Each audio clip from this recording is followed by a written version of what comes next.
আমার লাস্ট যে মারা যায় এটা আমার কাছে একদম ভালো লাগেনি। আমার খুব কষ্ট লেগেছে। আমি চাই সে বেঁচে থাকুক সিনেমাতেও এবং বাস্তবেও। সো এটা আমার খুব খারাপ লেগেছে। বলে কাজ করেছি শাকিব খানের সাথে। চিটাগাংয়ের পোয়া নোয়াখালীর মাইয়া। জাস্ট ওনাকে দেখার জন্যই আমি এই সিনেমাতে কাজ করেছি। খুব ভালো একটা এক্সপেরিয়েন্স ছিল। আর তাছাড়া মুভিতে আমার কাজ করা হয়নি।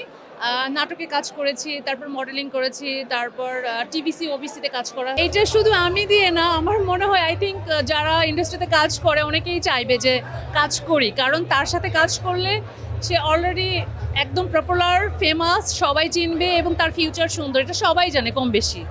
তো কেন চাইবে না ভাই বলেন? তো কেমন লাগে এই বিষয়টা? খুব এনজয় করি আসলে যখন অ্যাওয়ার্ড প্রোগ্রামগুলোতে অ্যাটেন্ড করা হয়, দেখা যায় সব আর্টিস্টদের সাথে দেখা হয়, বন্ধু-বান্ধব, কলিগ সবার সঙ্গে দেখা হয়, খুব ভালো লাগে।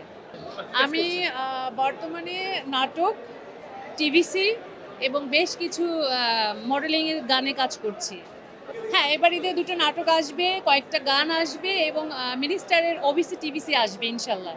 কি বল? এই বিষয়টা আমার কাছে খুব ভালো লাগে এবং প্রাউড লাগে। কেন নাটক যারা করে তারা কি সিনেমায় কাজ করতে পারে না? অবশ্যই পারে। নতুনদেরও সুযোগ দেওয়া উচিত। তাহলে নতুনরা কিভাবে সুযোগ পাবে? কিভাবে ভালো, ভালো আর্টিস্ট তৈরি হবে ইন্ডাস্ট্রিতে? অবশ্যই আমি মনে করি নতুনদের সুযোগ দেওয়া উচিত এবং নতুনরা অনেক সুন্দর, সুন্দর কাজ করছে, ভালো, ভালো কাজ করছে। ফিউচারে আরও অনেক ভালো কিছু করবে। এটা আমি মনে করি।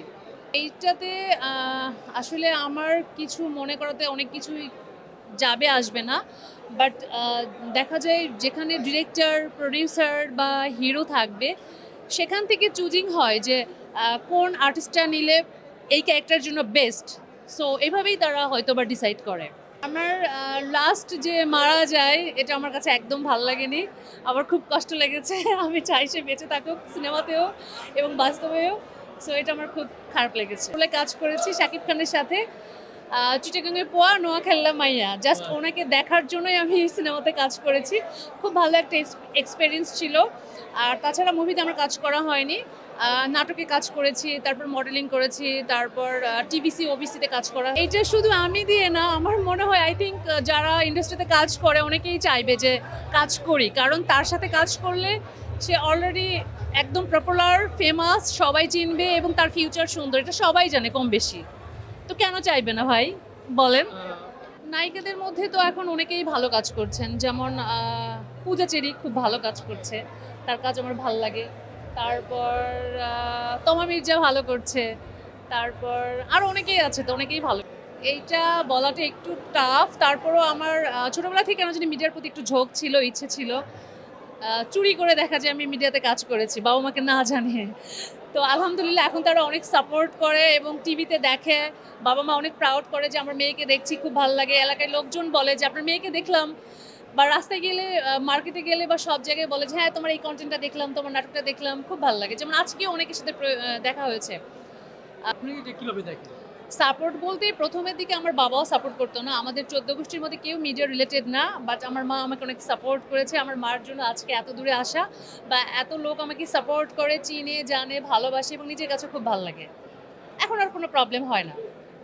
আসলে ভাইয়া শুধু মিডিয়াতে না, প্রত্যেকটা সেক্টরে দেখবেন ভালো মন্দ মিক্সড। সব জায়গায় আপনি জবে যান, অন্য কোনো সেক্টরে যান, প্রত্যেকটা সেক্টরে থাকে। কিন্তু মিডিয়ার কথাগুলো একটু বেশি প্রকাশ হয়। আমার আপাতত ওই ধরনের কোনো মানে বাজে এক্সপেরিয়েন্স হয়নি। আমি একটু বেছে, বেছে কাজ করি, কম করি বাট ভালো জায়গায় ভালো ডিরেক্টরে কাজ করি। তো আপনি সিঙ্গেল না ম্যারিড? সিঙ্গেল। আচ্ছা, কেমন ছেলে পছন্দ? গত প্রোগ্রামেও এই টপিকটা নিয়ে অনেক অ্যান্সার দিয়েছি। অবশ্যই ভালো মনের মানুষ হতে হবে, গুড মেন্টালিটি হতে হবে।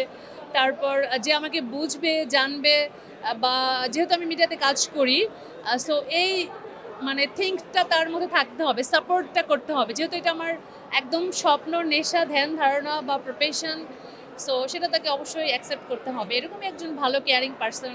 না, দুবাইয়ের শেক দিয়ে আমি কি করব? সে যদি তার মনটা যদি ফ্রেশ না হয়, সে যদি আমাকে কেয়ার না করে, ভালো না বাসে, সাপোর্ট না করে, তার কোটি, কোটি টাকা দিয়ে কী হবে ভাই? মনের শান্তি বড় শান্তি।